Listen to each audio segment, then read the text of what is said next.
Hi guys, it's me, Mikay Sganap, 22 years old, 4 years CKD patient. January 6, 2025 pala ngayong araw. Araw ng Lunes, kaya eto, dialysis ko na naman. Sobrang aga pa pala nito nung nakaalis kami ng bahay. Siguro nasa alas 5 pa lang ng madaling araw. Higit isang oras lang naman yung binyahe namin. At eto, nang makarating pala kami sa city, ay dumiretso muna kami sa bilihan ng pagkain. At pagkatapos pala naming bumili, eto, papunta na pala kami sa ospital. Sobrang aga pa pala namin nang dumating. Syempre, ganun pa rin ang panahon, mainit pa rin. Nang dumating na pala ako sa ospital, ay hindi muna ako umakyat sa taas. Mamaya na muna ako magpalista. Ayoko kasi pumasok ng first set. Kaya antayan ko munang dumating yung mga second set.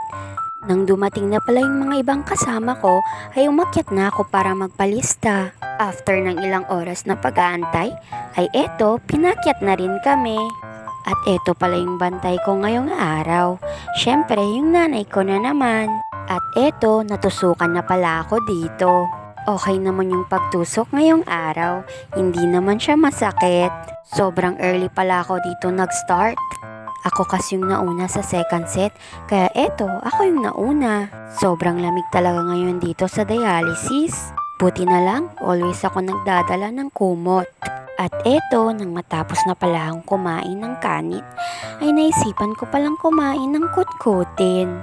Minsanan lang naman ako kumain ng chichirya, kaya okay lang. At hindi ko naman din ito naubos, kaya okay lang. Patikim-tikim lang baka mo, kaya okay lang din. Kung kakain tayo ng ganito, kailangan limit lang din para di tumaas yung phosphorus natin sa katawan. Tsaka dapat minsanan lang din, huwag araw-araw. Yung iba kasi dyan, inaaraw-araw ng pagkain ganito. Nakakasama po to sa kalusugan natin. Yung iba dyan na wala pang sakit sa kidney, huwag nyong inaaraw-araw ang pagkain ganito. Ako kasi nasira yung kidney ko dahil sa mga preservative na pagkain. Hindi din kasi ako mahilig sa tubig dati. Inaaraw-araw ko din yung pagsusoft drinks. Kaya ngayon, eto na yung nangyari sa akin. Nagda-dialysis na ako. Sobrang hirap talaga pag may ganito kang sakit. Na-depress din po ako nung una, nung nalaman ko na may sakit ako sa kidney. Pero syempre, wala na tayong magagawa, kundi tanggapin na lang ang katotohanan. Kailangan lang talaga natin maging matatag sa lahat ng buhay. Just go with the flow na lang tayo sa buhay natin. Sa ngayon, masaya naman ako kung nasan ako ngayon dahil marami na rin nagmamahal sa akin. At eto, sa loob ng 4 na oras ay natapos na pala ako.